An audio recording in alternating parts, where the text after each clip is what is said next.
have a wonderful webinar for you today that is looking at President Trump. Is he a peace president, as he claims to be? And we have two retired colonels to talk about that. One is Larry Wilkerson, who is now a professor at the College of William and Mary. And he was also the chief of staff for Colin Powell.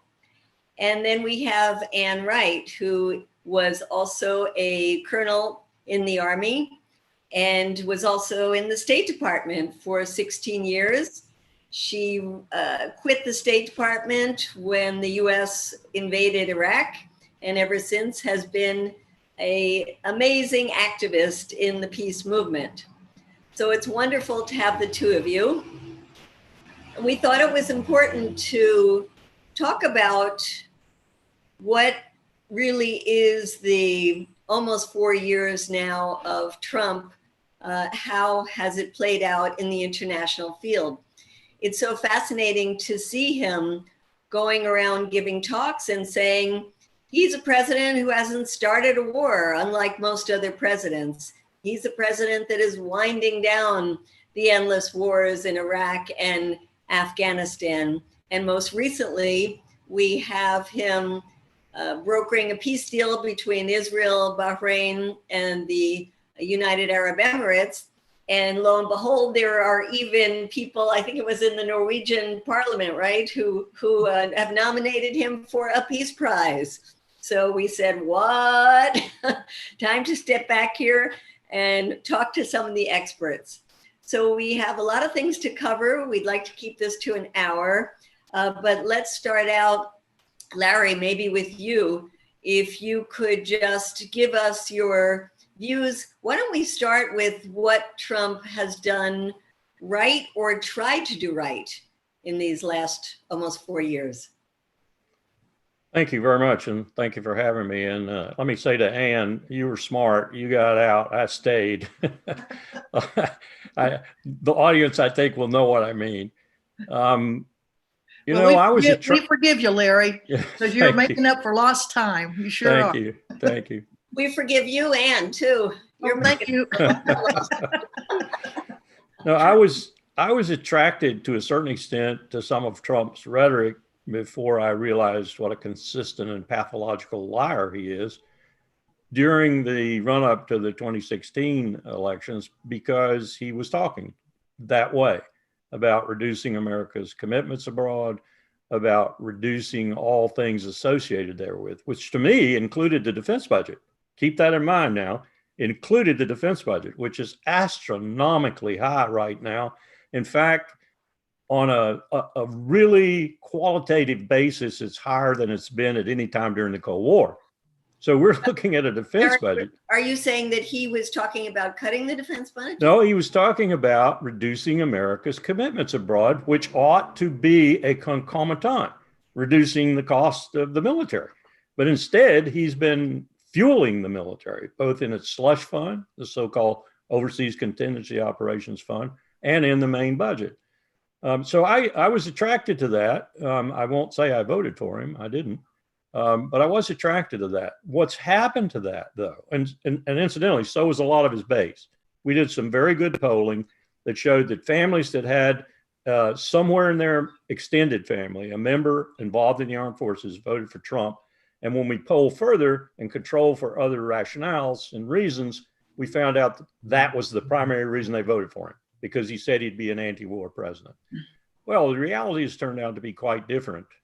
Like President Obama, but not quite with the exquisite sophistication of President Obama, he's disguised much of his extension of America's wars. While talking about getting out of Iraq completely, and by the way, he hasn't, and while talking about getting out of Afghanistan completely, and he's had 4 years and he hasn't, he's expanded things elsewhere. The most recent example being that we are now, with the permission of supposedly the Kenyan government, flying drones across their border and killing people in Kenya. By the way, we're doing that in about 9 other countries with whom we are not constitutionally at war. We are violating their borders. We are flying drones over their territory. And on occasion, we're shooting people in those countries. So we have not done anything to arrest the most expensive war in American history, $6.7 trillion and counting so far, the so-called global war on terror. And what we're doing with that effort is creating more terrorists, not eliminating terrorists or curbing terrorism. So I don't give this president much credit, many plaudits, for doing what he said he was going to do, which was essentially to arrest the imperial reach of America. And these latest agreements with Netanyahu and Saudi Arabia and the UAE and others in the region like Bahrain is a case in point also, because all we're doing there is setting up for massive failure when their populaces who hate them, that is to say their rulers, revolt. And they will revolt. And we will have blood in the Levant again, and it will look extremely dangerous and extremely bad. And it will be, because we've got no solution in the works for the Palestinians.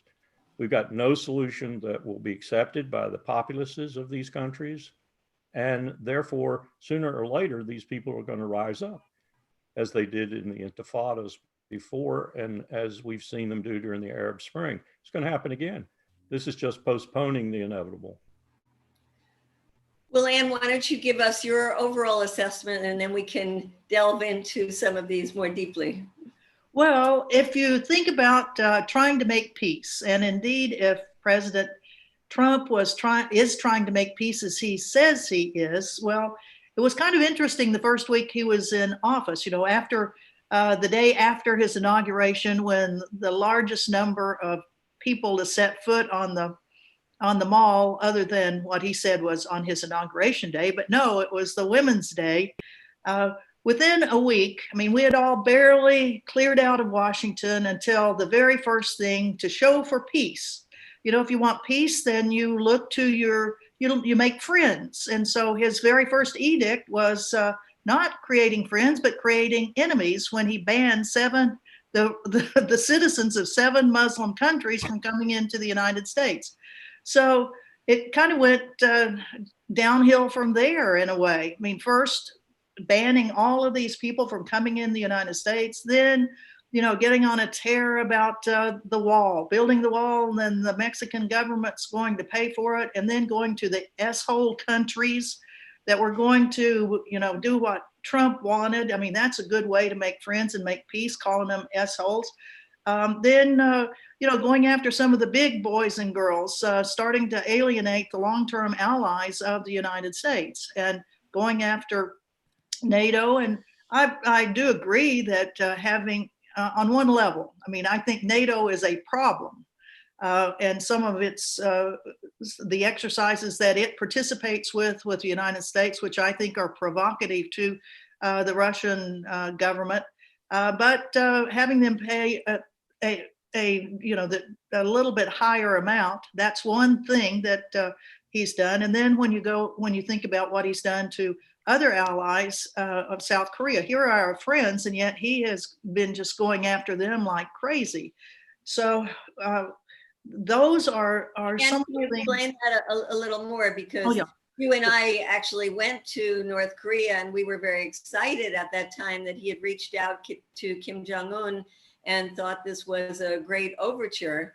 So what happened there, and what do you mean that he is attacking South Korea? Well, indeed, and if you look at some of the positive things that he's done, and I would put that reaching out to North Korea as one of the at the top of the list. I never suspicioned that he would have the nerve to challenge the Washington community, other than us who had been there and others who have been saying for years that reaching out and trying to make a deal with the North Koreans was on the whole issue of peace on the Korean Peninsula, an agreement for peace was a good thing. There were a lot of Washington pundits and members of various administrations that didn't want that to happen at all. So you got to give him credit for doing that. But then he ran into the buzzsaws of the bureaucracy, I think, that did not want that agreement to go forward. When you look at what Kim Jong-un did in exchange for it, to suspend their nuclear testing, and the corollary of or not corollary, but something the U.S. has done, which was suspend the exercises in South Korea, U.S. exercises there.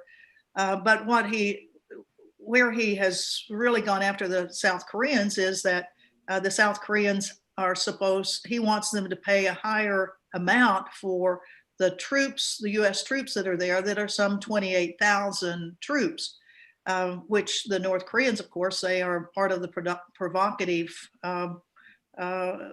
stance of the United States for the last 70 years.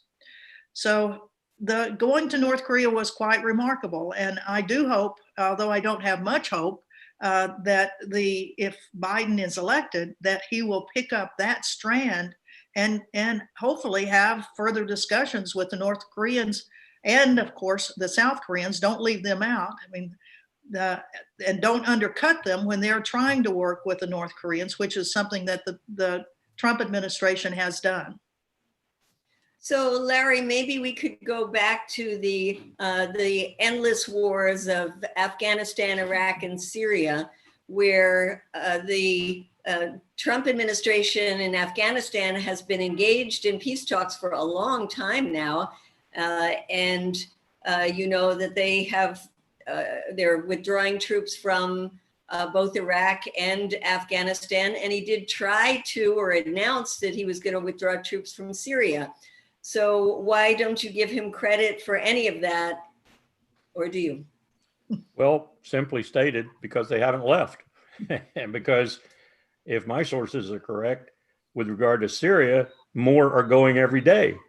And essentially they're going, and this is almost a direct quote from the president himself, to protect oil concessions, which is pure nonsense, particularly in Syria. I might understand that if he said, I wouldn't support it, but I might understand it if he said it about Iraq or the Kingdom of Saudi Arabia. But Syria just does not register with me because their oil reserves are minuscule compared to those other two countries and compared to Iran. And his attitude towards Iran and towards Venezuela, whom we are sanctioning in a way that is warfare. Check the books, read any expert, any theorist on war. We are waging war against Venezuela and Iran. We're doing it by economic means and financial means, but we're waging war. They would be in their international law right to attack us simply because of what we're doing to their economies. Might not be with soldiers and Marines, but it's dang sure hurting. And it's hurting the people. It's not necessarily hurting the regimes. And in fact, in the case of Iran, it's solidifying the regime. It's making it more powerful. And more importantly, it's making the IRGC the professional military in Iran, not the military that belongs to the president, for example. It's the military that's becoming the kingmaker in Iran. It's making them even stronger. So these policies, and let me go to Korea for a second. We've done nothing to follow up on that. I agree with Ann, and I agree with my own hope was that we would do something, a peace treaty. We would effect a peace treaty. That was South Korea's hope too.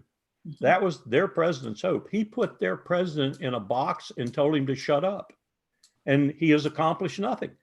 Nothing at all. In fact, North Korea has probably got an October surprise in store for Mr. Trump. But it's just not happened. All it was palaver. All it was a love story between two leaders. It gave great hope to a lot of people, including 40 million plus South Koreans, but it has produced no positive results.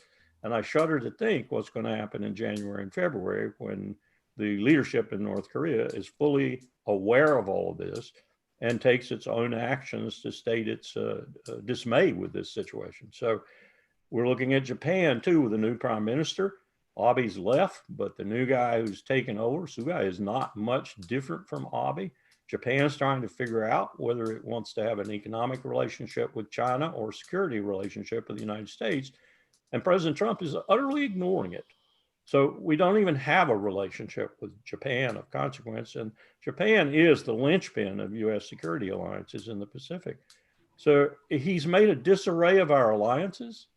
He's got Venezuela and Iran for an October surprise. His Secretary of State is talking every day virtually about the surprise that's going to come with regard to Iran.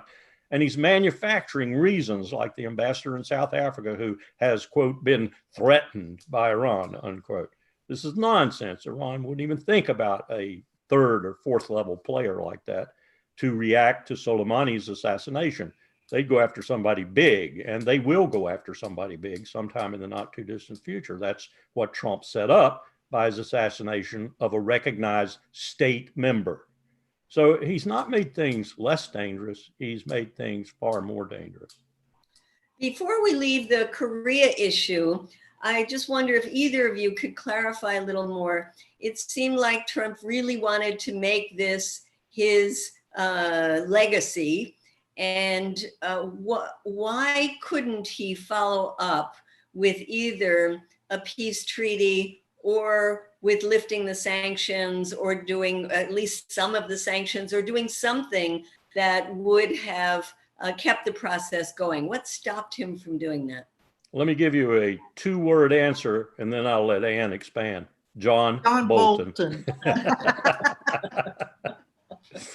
Well, yes, I totally agree with you. When Bomber Bolton, as the national security advisor, accompanied them to the Koreas, the South Korea, and then was sent on the mission to Mongolia from there, didn't even go to the meeting at the DMZ. One would suspicion that he had already laid the grenades, so to speak, out to torpedo whatever others had tried to put in place after the Singapore agreement, and then following the Hanoi agreement that just did not go anywhere, because apparently the U.S. did not follow through on any of the things that they had promised that they would from the Singapore agreement. John Bolton, who is so famous for hating Iran, hating virtually everybody, and certainly the North Koreans, between North Korea and Iran, I mean, the guy probably would have a heart attack. He just hates those governments so badly. And once he was appointed national security advisor, one knew that any sort of relationship with North Korea was going to go south. Now, Pompeo, who went first to North Korea before he was, before he was even confirmed, wasn't it? He went as the director of the CIA. Now, I remember that I got arrested in his confirmation hearing, in Pompeo's confirmation hearing, standing up with Code Pink and all the, everybody else, that guy is, he's doing all this stuff in the CIA. No, you can't confirm him. And then it came out, like one day later, that he had been to North Korea and had laid the groundwork for this meeting. And I was thinking, holy smoke, if I had just known that, I might not have gotten arrested. I mean, I might have cheered him on for doing something like that. But what Pompeo, I think, now represents is, the very conservative. And how did I get caught in this thing of going to North Korea, setting up all these things, when indeed it's not really what I believe in? And with Bolton now out of the way, in terms of, but the tell-all books that are coming out and Bolton's description of everything that happened, or his version of it, it would be helpful if we had someone in either the next Trump administration, which I hope not, but certainly in the Biden administration, that would work to begin discussions again with the North Koreans. Well, it's so confusing the way Trump talks and acts, because sometimes he blames his underlings for things when he is the commander in chief. You heard him the other day say that he would have killed Assad in Syria had it not been for Mattis, who told him not to do it or stopped him from doing it. So I just wonder, in the case like Korea, why does he hire people like Bolton, like Pompeo, like Mattis, if he really wanted to be the president that he talked about in his first primaries, which was somebody to get us out of these endless wars? Those are certainly not the people that you'd surround yourself with. So Larry, there's a couple of other areas we have to explore. And one is the issue of nuclear weapons, which is, a real existential threat to the entire world. What has Trump done during this time as far as nuclear proliferation? This really scares me, Medea. It scared me for some time. I thought President Obama in his nuclear posture review basically picked up on one of the few positive things that we did in the George W. Bush administration, which was the Moscow Treaty, where we took both sides, Russia and the United States, from about 30,000 total nuclear warheads down to what was planned to be somewhere around 1,200 to 1,500 each. That was a major reduction. And we even agreed to help the Russians destroy their warheads and did so. Now we come to the Trump administration nuclear posture review. And what we find is three things that are extremely dangerous and therefore disturbing. One is that he's going to spend over $1 trillion over the next 10 years or so. And he's going to modernize, securitize, and suretize the nuclear weapons stockpile. What that means is gobbledygook for, build new weapons, make sure the ones we have work, and make sure they're secure. Well, wait a minute, Larry, wasn't that agreed upon during the Obama administration? It was, but read his nuclear posture review and read Obama's. Two totally different approaches to nuclear weapons. I'm not trying to credit Obama. I have just as much problem with him as I do in nuclear weaponry as Trump. But that's what we're doing, and we're doing it in a way that is extremely destabilizing. Two, what are we doing? We're canceling all the existing arms control regime, including the Intermediate Nuclear Force Treaty, without putting anything in its place. And what do I mean by anything? We should be multilateralizing some of these agreements. The Chinese have nuclear weapons, the Indians, the Pakistanis, the North Koreans. We should be thinking about bringing these other countries into these nuclear agreements and going for not zero, because I agree with Colin Powell. You're never going to put the genie back in the bottle. You're never going to go to zero. You can aspire to it, and I would aspire to it, because these are terribly dangerous weapons. But go to something that's manageable. Say 300 weapons on the part of the United States, 300 for Russia, and whatever India and Pakistan feel they need, with an impetus on the NPT to keep going down, to go down as far as we can. And then the third thing is what we're doing. We are destabilizing the existing situation by building such things as a nuclear tipped missile for tactical use that goes on an SLBM. It goes on a ballistic missile submarine.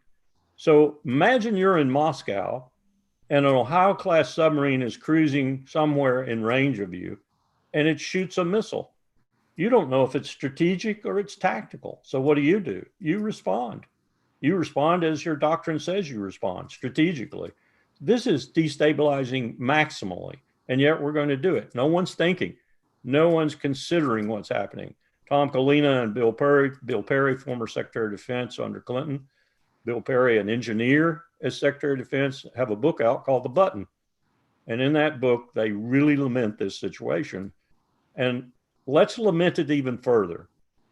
We have a senator now in charge of the Senate Foreign Relations Committee, Senator Reich from Idaho, never served a day in his life, had stomach ulcers during Vietnam, kind of like bone spurs.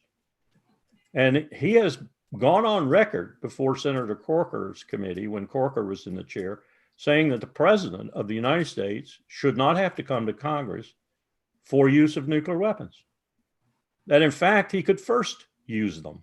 That is to say, if he looks at somebody out there and says he doesn't like them, he can use nuclear weapons on them. Doesn't have to consult with anybody, not the American people, not the Congress, no one. As they point out in their book, this is terrible. This man could start the annihilation of the human race without consulting with anyone. I mean, it's bad enough that he would start it, but start it without consulting with the representatives of the American people is nonsense. And yet that's what we have now in charge of the Senate Foreign Relations Committee. Much more dangerous situation today, probably more dangerous than it was in 1962 with the Cuban Missile Crisis at what some would call the height of the Cold War nuclear exchange possibility. Well, this brings us to the issue of the two large powers of Russia and China and what Trump has done in that regard. And Anne, I know you've done citizen diplomacy to both of those places. And yet there is so much confusion with the Biden the campaign as well as the Trump campaign trading barbs with each other on who is softer on Russia and China, people in the progressive movement who think Putin is dictating US policy, and a blowing up of a Cold War with China. So can you talk a little bit about those two countries and US relationship? Sure. But before we get to that, I just wanted to make 2 points on the nuclear issues. One is, of course, the US doing in the nuclear agreement with Iran, much to the terror of everyone here. You finally have an agreement with a country that didn't even have nuclear weapons, but to try to preempt they're getting them. And then the Trump administration throws that out. Also on the issue of where nuclear weapons are. Right now in Hawaii, we're going through a little bit of a tiff with the military because all of a sudden they've said they want to expand the munitions storage areas at West Loch, which Larry will know about. It's a giant munitions facility right on this in the harbor of Pearl Harbor. And the whole issue of bringing new munitions, missiles, and no one will say whether there are nuclear weapons there. We certainly know that nuclear submarines have weapons that are up in the state of Washington, but the probability that there are nuclear weapons in West Loch is there. And the types of facilities that they want to enlarge in Hawaii is part of the whole pivot of the US government toward the Pacific and to Asia, which started under the Obama administration. But the issue of bringing more munitions out into the center of the Pacific, where they can be reloaded on aircraft, on submarines, on regular ships, and then deployed out into the South China Sea, where right now, well, for the last 2.5 months, there have been very dangerous maneuvers going on in the South China Sea, where from the US perspective, they're saying, well, we're just trying to maintain freedom of the seas, that we should be able to go with our ships any place we want to. And the Chinese, which have started building their own bases. I mean, the United States has 800 bases all over the world, and the Chinese have one, I think, in Djibouti. And now they're putting sand on all of these atolls out in the South China Sea, and have built military bases, much to the horror of the United States, because we are the only ones that are supposed to have military bases outside our countries. The Chinese say, well, these are atolls that we own, which is disputed by Vietnam, Japan, who else? Yeah, they're disputed territory, no doubt about that. But the United States has embarked on major military maneuvers, not exercises. These are maneuvers. And now we've just finished in Hawaii the Rim of the Pacific naval war practice that happens every 2 years. And one good thing you could say about COVID, this is the only one, is that it reduced the number of countries that were participating in this massive exercise, which normally would bring out 200 ships, aircraft from 25 countries, 25,000 military coming into the Pacific to practice war games. COVID reduced it down to about 10 countries and much fewer vehicles, and supposedly no onshore activities, which was a relief to the people of Hawaii that didn't want to catch COVID from anybody else. There was plenty that we had for ourselves. Okay, that's that. Now to Russia and China on citizen diplomacy. Yes, what we're talking about is about China too, right? Yeah, well, true. Yeah. The citizen diplomacy with Russia is very important for us to continue. I mean, it seems like anytime our government says there's an enemy, that means the American public should not go to the places where we have enemies. And granted, I mean, you have to be careful in places, but it is important that we go and talk to people that live in these countries. And I've been to Russia twice in the last 4 years with the Citizens Initiative out of San Francisco. where you talk to a large, wide range of people, from government officials to the men and women on the streets. And the Russian people, like I think the American people, they don't want confrontation. They would like to live in peace. And from their point of view, the US and NATO has been provoking Russia by the military exercises that are going on the border, the Eastern European border of Russia. And we have, I mean, if you talk about the military, or Trump says we're reducing the military and we're going to pull our troops out of Germany. And so, yeah, he's pulled some troops out of Germany, but he forgets to mention that he's also created bases in Poland, I think Romania, and they've got temporary bases in several of the Baltic countries. So the issue of the confrontation with Russia after 25 years of the Cold War kind of being tapped down, it's terrible that we're back in this position where we have another confrontation going on. And in the same way for China. I mean, here for China, that if we really tick them off badly, I mean, we're going to be naked in a month. What we import from China because we want cheap goods, and that's where you get them. And the decision of the Trump administration to go after China on tariffs and all, and while we certainly are concerned about the theft of intellectual property, big concern there, but if you want peace, if you want friendship, you don't go after nations the way that Trump is. First, he calls them the friends, and it's my best buddy, the head of each one of these countries, and then he goes after them with a knife. So it's a very difficult situation. Larry, can you talk about China and people's concerns about things like the Uyghurs, the issue in Hong Kong, and how do you feel about the way that the Trump administration has been dealing with China? Yes, that's probably, along with nuclear weapons and the climate crisis, the number 3 topic on my danger agenda, if you will. And this argument in Washington about strategic clarity or strategic ambiguity, our past policy toward Taiwan, is just an exemplar of that. You got Richard Haass arguing, for example, that we ought to have strategic clarity, which simply means we tell China, you do anything against Taiwan that looks like regime change, and you've got a war with us. And you got other people, I think saner people, saying strategic ambiguity has worked and let's keep it going. My wife's telephone. Hold on just a moment.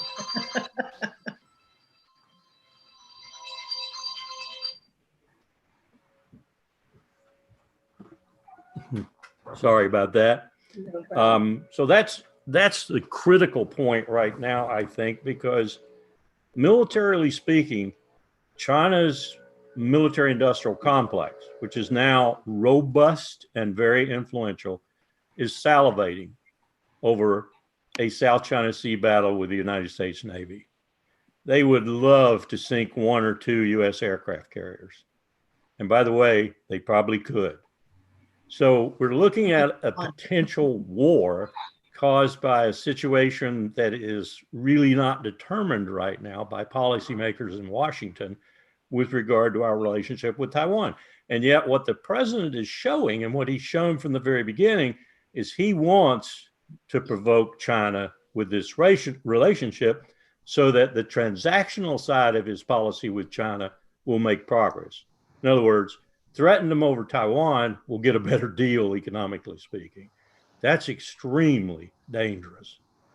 So that part of the China relationship worries me even more than an October surprise with Iran or Venezuela or some of these lesser but still formidable problems.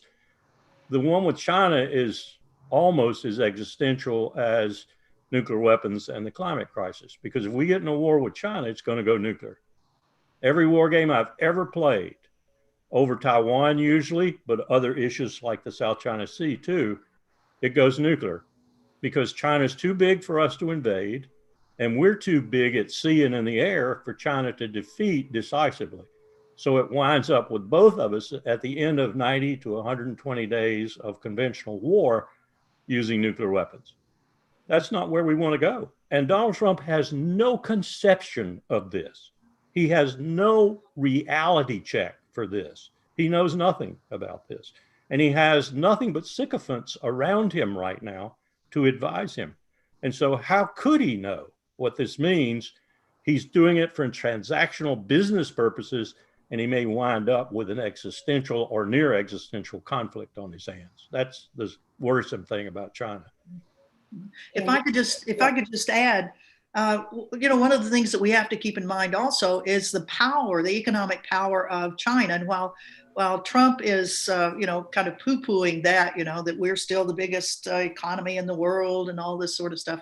When you look at the aid programs that China has through the Belt and Road program of aid through all of Central Asia, through Africa, it is unbelievable the types of projects that they are completing for these countries and building relationships with all these countries. Of course, China gets a lot out of it. They're going to have a network of roads and infrastructure that they can use for their own purposes, for sure. Whether it's building the largest port in all of Pakistan, whether it's building railroads in East Africa. In fact, they are so good that at one stage in Hawaii, where we were having a very difficult time getting 20 miles of high-speed rail built from the west side of the island of Oahu into Honolulu. I think it's over like $12 billion now, and they've been working on it for years. And it's like, well, maybe we should ask the Chinese. They could probably get it finished in like 6 months. Because they build so fast. They bring in their workers. They don't treat them very well, I suspect, but boy, they really know how to build, and they're building all throughout Central Asia, South Asia, and Africa. And the whole thing, as Larry mentioned just a few minutes ago, about drones and Africa, and the U.S. having bases in Kenya now, where the base there was attacked by the Al-Shabaab gang from Somalia in January, and two defense contractors who are pilots of contract aircraft that the U.S. has there, plus one military, were killed there. We have over 100 people that are at that place. And then we've got a massive, I think it was $100 million drone facility that's been built in Niger. We have over, I believe, it's something like 4,600 military that are in West Africa, and 1,800 in East Africa, plus 600 to 800 that are in Somalia. So Trump saying I'm reducing our presence overseas is not quite accurate, even if you look at Africa. So in terms of our presence overseas, did you want to comment any more? I see in the chat box we have questions about how the U.S. should be relating to China in terms of things like not just the trade policy and Taiwan, but also in terms of Hong Kong and the Uyghurs. Is there anything, Larry, you want to say about that? Of course, his policy, as far as I can tell, with regard to China and its treatment of the Uyghurs has been right on, bro. Keep doing it. You're the kind of leader I like. Xi Jinping, you and Putin, you know how to do things. Keep those bastards at bay. I mean, that's what I'm hearing. And from the public pronouncements of Trump, that's a pretty accurate summary of his policy. There's no human rights with him. It's all transactional. It's all about business. What can I get out of this relationship? And it's not just what can I get out of this relationship with regard to American interest, economic or otherwise. It's what can I personally get out of this relationship? How many hotels can I build later in Shanghai or whatever? That's what disturbs me about this individual in particular. As Powell said the other day, my old boss, the man lies, and he lies, and he lies, and he lies. Remember that line from Charles Lawton in Witness for the Prosecution? Something like, isn't it true that you're a habitual liar? You know, he says to the witness, that's what Trump is, an habitual liar. So how do you trust a man like that? And how do you make policy with a man like that? If you're the premier in Japan, if you're Putin, if you're Xi Jinping, if you're Maduro in Venezuela, if you're Rouhani in Iran, how do you make policy with someone like that? How do you judge your own responses to a non-policy? It's a very difficult thing to do, I imagine. Well, and a couple of other things. I mean, when you look at what the conditions are for the Uyghur population, according to human rights reports that are coming out, where people are pretty well fenced in. You look at the fencing that we do in our own country, the detention facilities that we have for immigrants, illegal migration, but in a way, that's what the Chinese government is calling the Uyghurs out there. They haven't been Hanized. They're not the Hans, so they're in the same category as the Tibetans. You go after them until there are none of them left, and that's what they seem to be doing. And what we are doing with the population of immigrants that are coming across and then thrown in these brutal jails that we have. As far as the issue in Hong Kong, I can imagine that Trump is cheering the Hong Kong government on in its treatment of the protesters.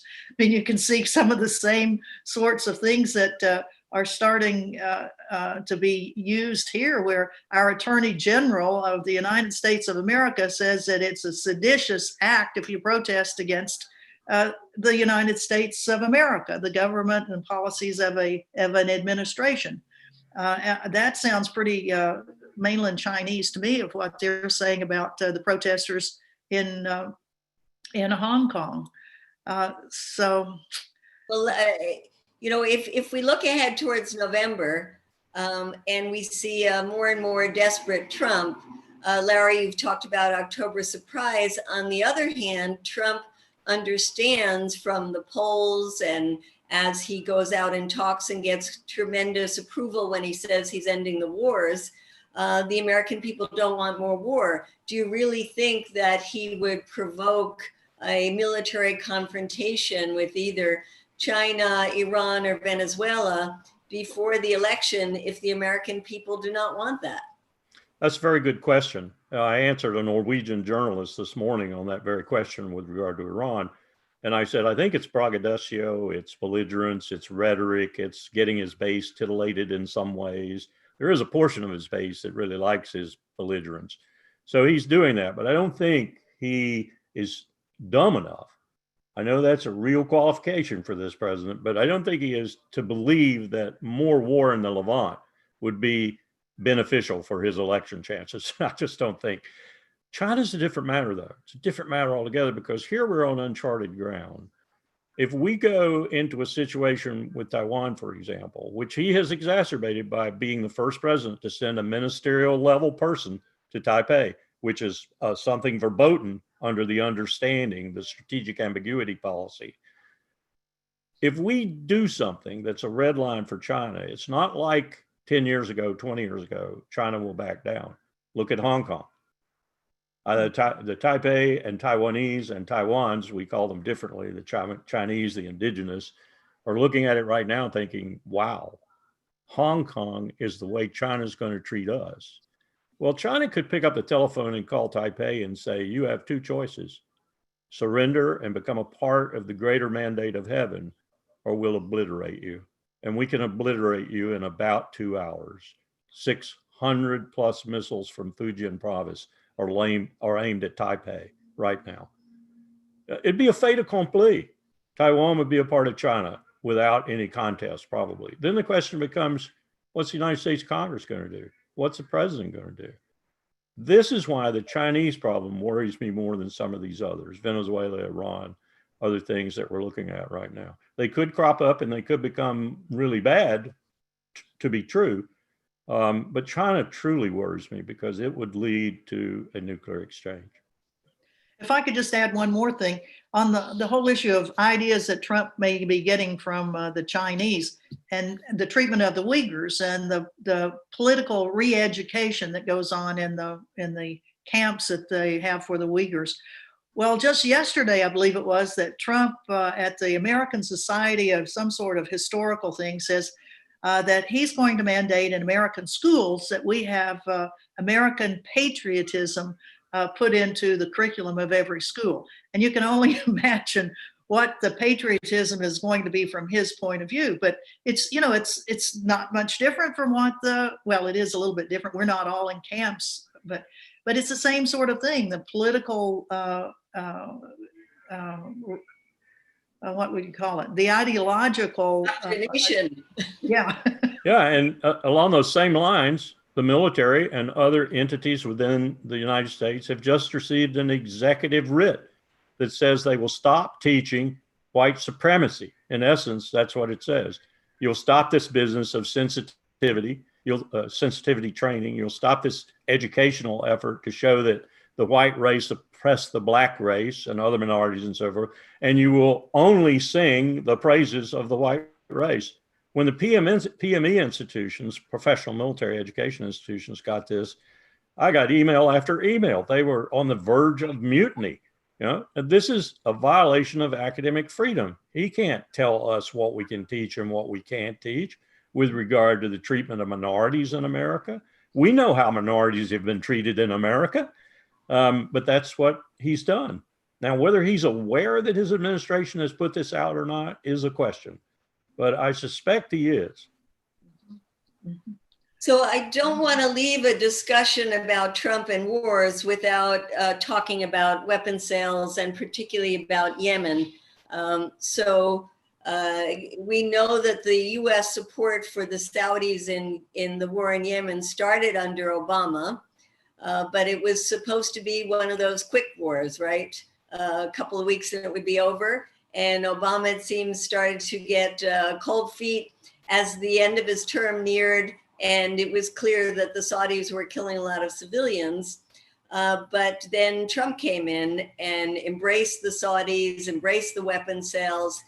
And so could you, either of you, talk a little bit about where things stand now with respect to US support for that ongoing catastrophic war in Yemen? Maybe, Anne, you want to start since I know you've been there. Yeah, Medea, and we had maybe 10 people that went to Yemen in 2013, I believe it was. Yeah, it was very interesting. We went there to talk with families of victims of US drone strikes, both in the eastern part of the country and then down in the southern part of it. And at that time, there was great hope. I mean, it was a time that this transitional national council was meeting, or convention was meeting, where representatives from all parts of the societies of Yemen were getting together, and such great hope. And then it all just collapsed tragically. And with the Saudi bombing of the Houthis, who then had captured the capital. And then the US chiming in, of course, with its continued drone program that started probably under Bush, but certainly was on steroids during Obama's term and has continued under Trump's term. And then the UAE jumping into it. And the UAE having its own war with Yemen. And now that the US says it's going to be selling F-35s to the UAE, you can imagine there's not going to be much left of the pulverized, tragic country of Yemen, where the largest humanitarian crisis is going on, with so little food in there and cholera epidemics and you name it, and that poor country has it. Well, Larry, I know you've been very involved in pushing the Congress, both the Democrats and the Republicans, to pass bills that would stop the US involvement in the war. Those were incredibly successful and reached Trump's desk, where he vetoed them. So could you comment on that and maybe speculate a little about where you see that going if there is indeed a change in administration? Well, you summed it up. We worked for a better part of 2 years, and opposition came from Nancy Pelosi and Steny Hoyer, Democrats, as well as from Republicans. But we finally got enough well-intentioned people to pass in both houses, per the War Resolution Act, a prohibition on further help for Saudi Arabia in that brutal war. And what did the President of the United States, who promised to end wars, do? He vetoed it. And he vetoed it because, again, transactional relations with that tyranny in Saudi Arabia, that greatest state sponsor of terrorism on the face of the earth, Saudi Arabia, those returns were so great, Trump overlooked it and he vetoed it because he values those returns. And now look what we're starting into. We're in with every brutal dictator in the region now, and we've allied ourselves with Netanyahu and them in order to achieve peace. Give me a break. There is no way this is going to produce peace. You know, these people are very concerned with the status of the Palestinians if their brutal leaders aren't. And sooner or later, those concerns and their concerns for their own rights in their own countries are going to overwhelm any inhibitions. And we're going to have massive uprisings in Bahrain, in Qatar, perhaps even in stable places like Kuwait, and certainly in Saudi Arabia. And I don't see it as being a fun time for the United States when these revolts break out. And Medea, you were in Bahrain during the Arab Spring of Bahrain. Tell us what happened to you. Well, it was astonishing to see how the people would come out and risk their lives to try to get a constitution in their country, and how they were brutally oppressed by a minority-led government. Well, it's a dictatorship. It's a family dictatorship. And how they have cracked down with the help of the Saudis. Were it not for the Saudi tanks rolling in and crushing that uprising, there might be a democratic government in Bahrain today. But I wanted to ask you, Anne, since we've seen the Democrats and Republicans embracing the right-wing repressive government in Israel for so many years now, and Trump going even farther by moving the US Embassy to Jerusalem, by giving basically the green light to the continuation of settlements, by openly embracing Netanyahu's apartheid policies.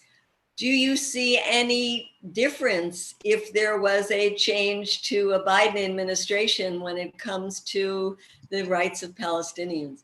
Unfortunately, I think the Palestinians are in for more of the same from the U.S. government, no matter who's in power. And let's add to that the Trump administration canceling out the U.S. contribution to the United Nations Works and Relief Agency, UNRWA, canceling out the U.S. unilateral aid program that we have had there, closing the office of the PLO in Washington. There's been nothing that's really happened that has given me any hope that that a second Trump administration would be doing anything different than what it's done now. And a Biden administration, I mean, you look at the senior people of his campaign and the ones that one can kind of think may become part of his administration if he's elected. We don't see any support for the Palestinians there, tragically. And that's why it's important for us as citizen activists to do what we can, whether it's the boycott and divestment, whether it's challenging the annexation in whatever manner we can. I still do a lot of work with the Gaza Freedom Flotilla to try to bring a little bit of attention to the Israeli blockade, naval blockade of Gaza. And which brings up the fact that the Israelis are swiping all of the gas and oil that are in the oil fields that are off Gaza. So unfortunately, we haven't found a key that really has the political oomph to make either one of our political parties acknowledge the plight of the Palestinians. But Larry, if we did get a Biden administration, there is hope for going back into the Iran nuclear deal. And wouldn't that have positive repercussions, not only for the Iranian people, but for the region? I think so, if it were workable. That's becoming increasingly a question as the IAEA continues its inspections, and Iran seems to be right on the borders in many areas of breaking out in ways that would be irrecoverable. I would also like to add to what Ann said. I put blame on both administrations, but let's face it, this policy of giving the Israelis their head started with George W. Bush. I remember vividly when Sharon was in the Oval and Bush essentially said, our policy hasn't worked for 40 years, so let's change it. You have your head. He then called Sharon a man of peace, which of course reverberated all over the Middle East. This man who in 1982 and 83 had murdered or condoned the murder of Palestinians in refugee camps and so forth. Ever since that time, our policy has been to let the Israelis have their head. Unfortunately, that head today is run by a greater Zionist member of the Israeli system called Bibi Netanyahu. And he wants more territory, more water, more land. Look out, the king of Jordan. He's coming for you next. This is something we had very much warned ourselves about in 1947 and 48 when the Joint Chiefs of Staff recommended to Harry Truman, this is a very bad thing to do. 400 million Arabs and maybe a couple of million Jews. This is not a good situation. Well, we are seeing that play itself out right now in vivid ways. And why is it happening with regard to the State Department and some of their following? Because they want to bring about Armageddon. They want the end times to come. They want the rapture to come. So Christ will descend with his flaming sword and kill all the Trump unbelievers, and they can rest in peace for 1,000 years. You think I'm being funny? These people believe this. Yeah.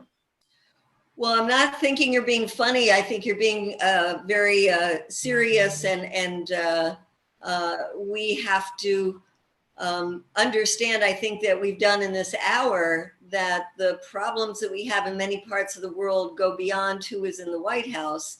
And yet we have the prospect of making more headway if we get Trump out, and that if Trump stays in, the issues that we've talked about, whether it's nuclear weapons or the starting of a new war, or something we haven't talked about but have mentioned. Larry, you brought up the issue of the climate crisis, where I think we could really get some change in policy if we had a Biden administration.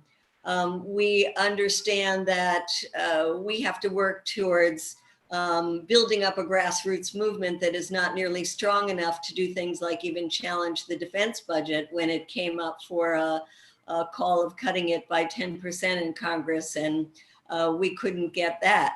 So in our last minutes as we wind up here, I wonder if we could just give us your final thoughts and anything that you want listeners to be doing or thinking about that both in the lead up to the election and afterwards. And maybe we could start with you, Ann.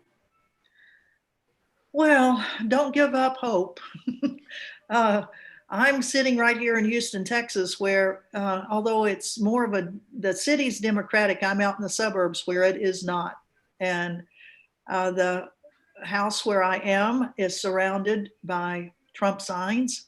And when I have discussions with the neighbors and the other occupant of this house, who's my sister, it's really difficult. It is a very, very difficult thing. There are people who say, I don't care, what he talks about. He's, I agree, he's, kind of half crazy on some stuff, but he's done some stuff that I think we should have had done on immigration, on this, on that. You're talking about Trump. Yeah, saying Trump has done that, and that's why they're going to vote for him. So we can't give up hope. We have to keep going after, keep talking to people, encourage everybody to get out and vote. We can't give up hope, even though it is, when you listen to Democracy Now! Every morning, it's just like, oh my God, how can we survive all of this? But we've got to. And people are keeping lists of the things that have to be changed, in the first 6 months of a new administration. And there's a whole pile of them. So keep your lists up, get ready, get people out to vote, and let's change this administration. Thank you. Larry, what are some of your final thoughts? I agree wholeheartedly with what Ann just said. And I would give this odd admonition to people like me and others out there who are, of a mixed mind, perhaps at times. Donald Trump has proven himself a clear and present danger to the United States of America. Joe Biden is a product of the ancient regime. They are two evils. But when you're confronted with two evils, you select the lesser evil. But you never forget that you selected evil and you work to improve it. Mm. So I want our listeners to know that they can work with us at Code Pink, that we do have ongoing programs, campaigns on many of these issues that we talked about.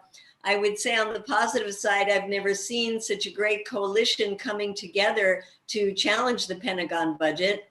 And it's going to be exciting in the future years where that coalition is only going to grow, and it's not just folks on the left. It's got people on the right, libertarians, others who think that the Pentagon is just out of control.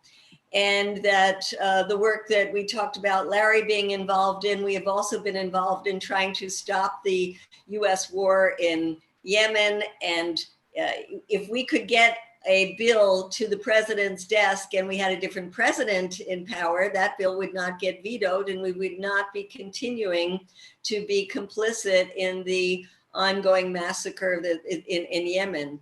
And then I do think that there is change in public opinion around Israel.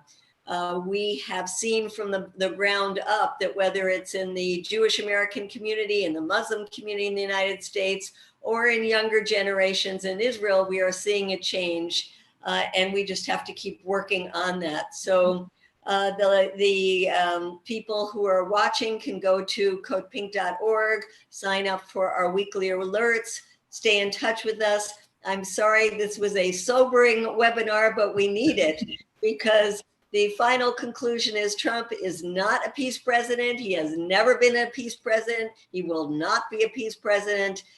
He is, as Larry said, a danger to the US and a danger to the world. So let's work hard until November and beyond. Thank you all for watching, and thank you so much, Larry and Ann, for sharing your wisdom on so many issues. Thank you, Thank Medea. you.